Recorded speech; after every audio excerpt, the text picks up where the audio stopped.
Friends, এই যে মেয়ে এখন সকালবেলায় টিউশন পড়তে যাচ্ছে। আজকে আমার দায়িত্ব, সোমবারটা আমারই দায়িত্ব পড়ে।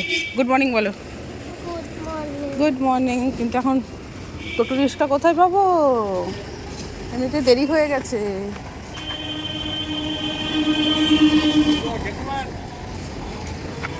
টোটোর জায়গা নেই।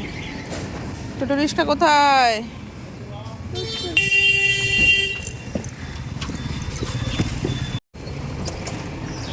জায়গাটা রিক্সা পেয়ে গেছি, ভালো হলো। এমনিতে দেরি হয়ে গেছে। এখন কটা বাজে? 6:55। কিলে? হ্যাঁ কিলে? তো চল, আজকে মেয়েকে দিয়ে আমি আবার বাড়িতে গিয়ে ঘুমাবো, তারপর ওটা সব কাজ করবো। আমি ঘুমাবো বাবু, আর তুই পড়াশোনা করবি, ঠিক আছে?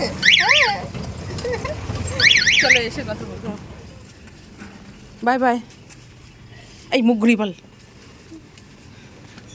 Good morning. নতুন একটা ভিডিওতে তোমাদের সবাইকে স্বাগত। আশা করি সবাই খুব ভালো আছো, আমরাও ভালো আছি। তো তোমরা তো সকালে দেখেছো যে আমি গেছিলাম মেয়েকে টিউশন দিতে। তারপর না, জানো তো, অনেক কি বলবো, আর আমার বলতেও কেমন লাগছে। সেটা হচ্ছে তোমাদের মেয়ের সামনে বললাম আমি গিয়ে ঘুমাবো, তুই পড়তে যা। সত্যি সত্যি বাড়িতে এসছি, ড্রেসটা চেঞ্জ করেছি আর আমি শুয়েছি। মানে কিছুক্ষণ ফোন দেখেছি, দেখতে দেখতে তারপর ঘুমটা এসছে, আমি শুয়েছি।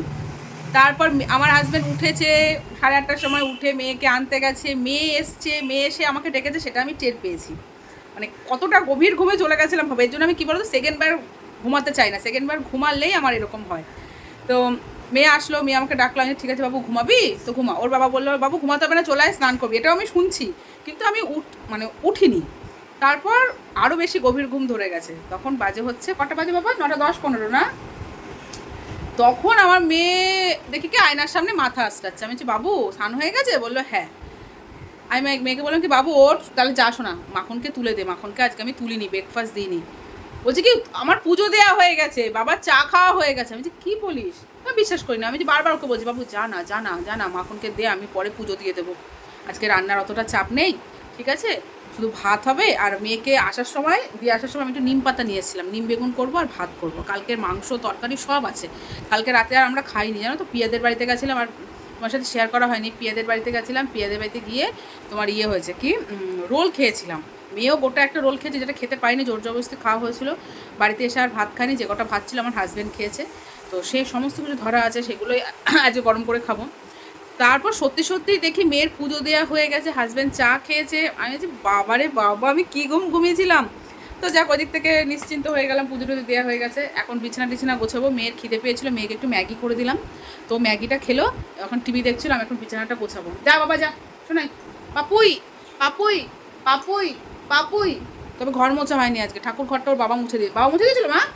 বাবা, তো কিন্তু জামা কাপড় কাচবো। 11:30 জল আসুক, 2-1টা জামা কাপড় আছে, সেগুলো কাচা ধোয়া করবো। ঘরটা মুছবো, ভাত ফুটছে, নিম বেগুনটা করে তারপর বাদ বাকি কাজগুলো কমপ্লিট করবো। পুজো তো দেওয়া হয়ে গেছে, দুপুরে একটু মাখনকে দিলেই হয়ে যাবে। আজকে ভাবছি যখন কাজের চাপটা একটু কম, আজকে মেয়ের প্রজেক্টগুলো নিয়ে বসবো। যে ছোটো ছোটো প্রজেক্টগুলো আছে সেগুলো করবো। বড় প্রজেক্ট এখন হাই তুলছিস কেন রে? আয় না আয় না আয় আয় না আমার কাছে। আচ্ছা আচ্ছা। তো জানো তো বন্ধুরা, আমার মেয়ের ঠোঁটে কি হয়, দাঁতটা এখনো পড়েনি।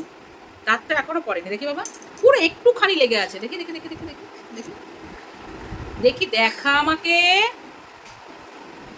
একটুখানি লেগে আছে। দাঁতটা পড়ছেই না। এর থেকেও কিন্তু অনেক দাঁত হচ্ছে একটু শক্ত শক্ত ছিল, পড়ে গেছে। বল বাবা, এটা একদম নড়ে গেছে, তবু পড়ছে না। আর আমার মেয়ের জিভে কি হয়েছে কি জানি, খুব জ্বালা করছে, খেতে পারছে না। কারণ রাতেও বলছে, শুয়ে পড়েছে, তখন বলছে আমার জিভ জ্বালা করছে। পরে দেখি জিভটা দেখি, এদিকে করো, হ্যাঁ এদিকে করো। এখন তো ঠিক লাগছে বাবা, এখন জ্বালা করছে? এখন জ্বালা করছে না। তো একটু ঝাল খেলে জ্বালা করে, আমার মনে হয় জিভে কোনো কারণে কোনো কিছু ঘাটা হয়েছে। তো আজকে দিনটা দেখি। সকালে মামা আমাকে মেরেছে এখানে। তো ঘুমের ঘরে আমার হাত চলে গেছে। আর সে কি কান্না, আমি কি ইচ্ছে করে মেরেছি বাবু? তুমি যখন ঘুমের ঘরে লাথি মারো আমাকে, ধুমধাম করে লাথি মারো, তখন কি হয় বলো? তো দেখি আজকে দিনটা দেখি, জিভের জ্বালাটা যদি না কমে তাহলে কালকে ডাক্তার দেখাবো। কারণ কিছু খেতে পারছে, মানে জ্বালা করছে প্রচন্ড। তো ঠিক আছে বন্ধুরা, চলো খাবার টাবারগুলো গরম করি, রান্না বান্না যেটুকু করা সেটুকু করি, ঘরটার গোছাই, পরে আবার তোমার সাথে দেখা হচ্ছে, ঠিক আছে, দুপুরবেলা। তো আর কিছু খাবি? লিচু আছে, লিচু করে খেয়ে নেবে, ঠিক আছে মাম্মা, পরে খেতে পেলে। চলো। রিস্কা উঠলে এত ফোনটা নড়বে না, এক হাতে ফোন ধরা যায় না। তো অনেকক্ষণ পর তোমাদের সামনে আসলাম। এখন হচ্ছে যাচ্ছি মেয়েকে নিয়ে সুইমিং ক্লাসে। দেরি হয়ে গেছে বলে রিস্কা করে যাচ্ছি। তো এই যে আজকে আমরা সকাল থেকে রিস্কাতেই যাচ্ছি, বলো বাবা। সকালে তোকে দিতে গেছিলাম না, চলো ক্লাসে গিয়ে কথা বলছি। ফোন কাঁপছে কাঁপছে, কাঁপছে কাঁপছে। তো বাড়িতে গিয়ে মেয়ের প্রজেক্ট করব। প্রজেক্টের কিছু জিনিস কিনতে হবে, সেগুলো কিনে প্রজেক্ট করব। অনেক প্রজেক্ট বাকি আছে। এখন বাজে হচ্ছে 9:30। আজকে সারাটা দিন একটু ল্যাথখোর টাইপের। যখন মাথায় আমার ঢুকে যায় যে রান্না নেই, তাহলে কি হয় বলো তো, সেদিন আমার একটু ল্যাথখোর লাগে। মানে রান্না রীতিমতো শুধু শুনবো যে আমার নেই, একটু কম, ব্যাস শুরু হয়ে গেল আমার একদম আলিস্য টাইপের। তো মেয়েকে নিয়ে তো গেছিলাম সারা দুপুরের পরে আমি আর কোনো ভিডিও করিনি। মেয়েকে নিয়ে সুইমিং ক্লাসে গেলাম। আসার সময় চপ নিয়ে এসেছিলাম, হাজব্যান্ড ঘরে ছিল। ও বললো মুড়ি মাখবো, আমি ঠিক আছে মাখো। তারপর পেঁয়াজি নিয়ে এসেছিলাম। পেঁয়াজি আনার পর মেয়ে খেলো না, মেয়ে একটুখানি খেলো, মেয়ে বললো আমি খাবো না। তো আমি আর আমার হাজব্যান্ড মুড়ি পেঁয়াজি দিয়ে খাওয়া দাওয়া করে সেই যে আমি সমানে ফোন দেখছি, এই এখন আমি উঠলাম। এর মধ্যে মেয়েকে কিন্তু আমি একবার 7:30টার সময় দিয়ে এসেছি। গানের ক্লাস ছিল, গানের ক্লাসে দিয়ে এসেছি। মেয়ে এখন আসলো। তোমাদের বললাম যে হচ্ছে প্রজেক্টে তুতলেই যাচ্ছি। তো প্রজেক্টের জিনিস কিনবো, আমি আর কিনে নি, যেহেতু রিক্সা করে বাড়ি আসছি তো আর কিনে নি। তো আমার হাজব্যান্ড এখন কিনে দিয়ে গেল। এখন হচ্ছে মেয়ের প্রজেক্ট করবো। আর এখন ভাতটা বসিয়ে তারপর ফোন দেখতে দেখতে অনেকক্ষণ ভেবেছি যে হচ্ছে ভাত বসাবো, কিন্তু না, ল্যাথ। দিনের বেলা তো খাসির মাংস খেয়েছি, সেই ঠেকুর আমার উঠছিল, কিন্তু চপ মুড়িটা আমার খাওয়ার ইচ্ছে ছিল না। আসল কথা, কোনো সময় তো আমার হাজব্যান্ড বলে না যে মুড়ি মাখবো, যেহেতু ওর খেতে ইচ্ছে হয়েছে বলে ও বলেছে। সেখানে যদি আমি বলি যে আমি খাবো না, তাহলে ও বলবে থাক আমি আর খাবো না। এই জন্য বললাম ঠিক আছে মাখো, আমি পেঁয়াজি নিয়ে যাচ্ছি। তো খেয়েছি, তো খাওয়ার ইচ্ছা নেই। তো এখন শুধু একটু আলু সেদ্ধ, ভাত আর একটু বেগুন ভাজা করবো, ব্যাস এই হবে আমাদের ডিনার। ঠিক আছে, ভাত বসাবো। আর মেয়ে কি করছে, মেয়ে জাস্ট এক্ষুনি আসলো গানের। তো মেয়ে চলে এসছে গানের ক্লাস থেকে। এখন হচ্ছে মেয়ের কিছু প্রজেক্ট করব। এটা কিনে নিয়ে আসলি? এটা কি ব্যাপার বলে এটাকে? Channel file. আচ্ছা যাই হোক, কি লাগবে তুমি একটু বের করো, তারপর আমি করে দিই। কি ওগুলো পিন? এটা আমাকে দে। আচ্ছা ঠিক আছে, চলো বন্ধুরা, আমি ভাতটা বসিয়ে তারপর মেয়ের প্রজেক্টটা করে। এই যে মুড়ি, স্কুল থেকে এমন প্রজেক্ট দেয় যেগুলো বাচ্চারা তো দূরের কথা, বাবা মাও হিমশিম খেয়ে যায়, এমন একটা ব্যাপার। এইবার সামার ভ্যাকেশনে যা প্রজেক্ট দিয়েছে, বড়দের পক্ষেও করা সম্ভব না, বাচ্চারা তো বাদ। এমনিতেই স্কুলের যেসব প্রজেক্টগুলো দেয় সব বাবা মারাই করে দেয়, বাচ্চারা জাস্ট উপলক্ষ মাত্র। সেখানে আমিও করি, আমার হাজব্যান্ডও করে দেয়। ছোটোখাটো যেসব প্রজেক্টগুলো দেয়, লেখা টেখা, একটু কিছু কাটিং মাটিং করা, সেগুলো ঠিক ছিল। কিন্তু এইবার যে প্রজেক্টটা দিয়েছে সেটা মানে ধারণার বাইরে। কোথাকার কাজ কেটে ডিজাইন করতে হবে, ওটা হচ্ছে সায়েন্সের প্রজেক্ট দিয়েছে। কাজ কেটে একটা তৈরি করতে হবে। এগুলো সম্ভব? এগুলো বাচ্চাদের দেয় কি করে? হ্যাঁ, বাচ্চাদেরকে কাজ পাওয়া যায়। হ্যাঁ, কাজ পাওয়া যায়। দোকানে তো জিজ্ঞাসা করলো, বললো আছে, বললো নেই। তারপর আরও কিছু প্রজেক্ট দিয়েছে কাটিংয়ের, মানে অজস্র কাটিং, 100 কতটা কাটিং করতে হবে বসে বসে, ছোটো থেকে বড়। ওগুলো সম্ভব বলো?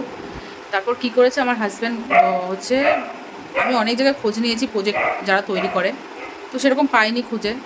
তারপর ও বললো একটা দোকানে কেউ প্রজেক্ট করে, দেখি খোঁজ নিই। ও খোঁজ নিয়ে দেখেছে সে প্রজেক্ট করবে। তো যেই প্রজেক্ট দুটো হচ্ছে খুব টাফ, করা সম্ভব না বাড়িতে, সেগুলো ও করতে দিয়েছে। দাম কত নিচ্ছে শুনে আমার মাথায় হাত। মানে কী যে করবো টাকা দিয়ে, মানে এখন সমস্ত কিছু পড়াশুনো করানো হচ্ছে, প্রজেক্ট তৈরি করতে হচ্ছে। 750 টাকা নেবে দুটো প্রজেক্ট তৈরি করতে। এখনও ছোটো ছোটো প্রজেক্টগুলো আছে, সেগুলো আমি করে দেবো। তাই যে চ্যানেল ফাইল যে এখন দেখো আমরা টাকা দিয়ে করাচ্ছি, তার তো সে দাম নেবে, তার তো প্রফিট করবেই না। সে সব জায়গায় তো সব কিছু সমান না, যে যেরকম যার কাছ থেকে পারবে সে সেরকম নেবে, তাই না বন্ধুরা? তো এখন হচ্ছে চ্যানেল ফাইলটা নিয়ে আসলো। এর মধ্যে এখন কি এই প্রজেক্ট, এটা এসএসটি প্রজেক্ট, কিছুই বুঝতে পারছি না আঁকামাথা। ঠিক আছে, তবে এটা ওই 5টা কোথায় দেখলাম যেন, 5 রকমের খাবারের ছবি আটকাতে হবে। হ্যাঁ, খাবার নাকি যে কোনো 4টে স্টেটের খাবার, তার সঙ্গে 5টা করে লাইন লিখতে হবে। তো সেই ছবিগুলো তো আনতে হবে আম্মা। ছবিগুলো তো বাবাকে কালকে বলবি কী খাবার এখন বের করে রাখ, প্রিন্ট আউট বের করে নিয়ে আসবে বাবা, সেগুলো চিপকে লিখবি। স্টেট মানে একটা ওয়েস্ট বেঙ্গল। ওয়েস্ট বেঙ্গলে তো কি ভাত মাছ ভাত হ্যাঁ, ওইটাই আনবো। ওই তো নাও বেছে বেছে রাখো কি সেগুলো বাবাকে বলবে। বাবা কালকে তাহলে আজকে আর প্রজেক্ট করা হচ্ছে না, ঠিক আছে, আর কি প্রজেক্ট আছে? আর কম্পিউটার কম্পিউটারে না এনে আমাকে কেন বলছিস না প্রজেক্ট করো, মাথা খারাপ করে দিচ্ছিস কবে থেকে? এই কম্পিউটারেই তো হয়ে যাবে কম্পিউটার। সেগুলো বাবাকে আজকে রেডি করে রাখ, বাবাকে দিবি। তো প্রজেক্ট মানে মাথা খারাপ করে দিচ্ছে। আর হাতে গোনা কয়েকদিন, আজকে যদি 8 তারিখ হয় 15 তারিখে স্কুল খুলবে। হাতে গোনা মানে এই 7 তারিখ। আজকে সোমবার, আর সোমবার না হ্যাঁ আজকে 8 তারিখ, মাথা দেবো একদম। তো আজকে 8 তারিখ 15 তারিখ মানে এই আজকে সোমবার, পরের সোমবার স্কুল খুলবে, আর 7 দিন। আর যাকে প্রজেক্ট তৈরি করতে দেওয়া হয়েছে সে 14 তারিখে প্রজেক্টটা দেবে, সে তোমাদের দেখাবো, ঠিক আছে? প্রজেক্টটা যখন দেবে, এমন প্রজেক্ট দিচ্ছে যেগুলো করা সম্ভব না বাড়িতে। আর সব থেকে বড় কথা, করা সম্ভব হলেও জিনিস খুঁজে পাচ্ছি না, কোথায় খুঁজবো? কত দোকানে খুঁজেছি, কত রকমের এই বইয়ের দোকানগুলোতে, কিচ্ছুতেই কিছু পাচ্ছি না। এটা পাচ্ছি তো ওটা পাচ্ছি না। তার থেকে ভালো বাবা টাকা দিয়ে হোক জিনিসটা হোক, অন্তত নাম্বার না থাকলে, নাম্বার আছে বলে তাই শুধু নাম্বারের জন্য টাকা দিয়ে প্রজেক্টটা করানো হচ্ছে। আমার মনে হয় এমন কেউ নেই যে কেউ বাড়িতে করবে, সবাই হচ্ছে টাকা দিয়েই করছে। ওর যত বান্ধবীদের জিজ্ঞেস করে সব টাকা দিয়ে করাচ্ছে। পড়াশুনোটা হচ্ছে এখন টাকা দিয়ে করানো হচ্ছে, এটাই যা মানে টাকা ঢালো পড়াশুনো করাও, ওখানটা ব্যাপার, তাই তো? হ্যাঁ হ্যাঁ। কি আঁকতে হবে বল? গাছ লাগাও প্রাণ। ওই ছবিটা কই? আমি কি জানি? টপিকে ছবি আঁকো। সে ছবিটা আমাকে দে, বের করে দে, ফোন থেকে বের করে দে। গাছ লাগাও, এটুকু তো হবে। পাপাই গাছ বলেছিল, লাগাও প্রাণ বাঁচাও। পাপাই বলেছিল যে এটুকুই দাও। মেয়ের এখন বাংলার প্রজেক্টের যে ড্রয়িংটা সেটা এখন করব। গাছ লাগাও প্রাণ বাঁচাও। তো এই যে ইয়ের থেকে বের করলাম। আমি কি তো লিখেছি? জায়গা তো রেখেছিস তুই, একদম একদম একটুখানি জায়গা রেখেছিস। এর মধ্যে আমি কি করে কি করবো আমি জানি না, ছোট করেই করলাম। কালার করতে হবে আবার? হ্যাঁ। তো কালার করে নিবি। দাও এটা এঁকে নি, ঠিক আছে? কার প্রজেক্ট কে করছে? ছেলে মেয়ে পড়াশোনা করে, চাপ হচ্ছে বাবা মায়ের,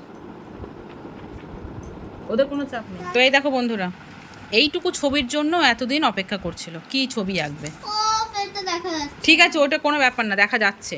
তো এই ছবিটা এঁকে দিলাম। জায়গাটা এত ছোট রেখেছে, আর 2 লাইন যদি ছাড়তি তাহলে হতো। করতে হবে না, ওটা ছেড়ে দে। ওই যে কমপ্লিট বাংলাটা, হ্যাঁ। ব্যাস গুটিয়ে রেখে দে। কিছু লিখতে হবে না সাইডে মাইডে? লিখতে হবে নাকি? এইটুকু এঁকে দিলাম, এঁকে কালার করে দিলাম। যা গোটা। খুশি? খুশি? হিন্দি কি বাকি আছে? হয়ে গেছে লেখা? সামার ভ্যাকেশনে এরকম ছবি আঁকা কিছু বাকি আছে কি আর? ছবি আঁকা নেই? ঠিক আছে, কালকে বাবাকে বলবি ছবিগুলো নিয়ে আসতে, লেখা হয়ে যাবে। ওঠ, চল। গুড নাইট করে দে বন্ধুদের, ভালো করে বল। Good night. Tata, bye by.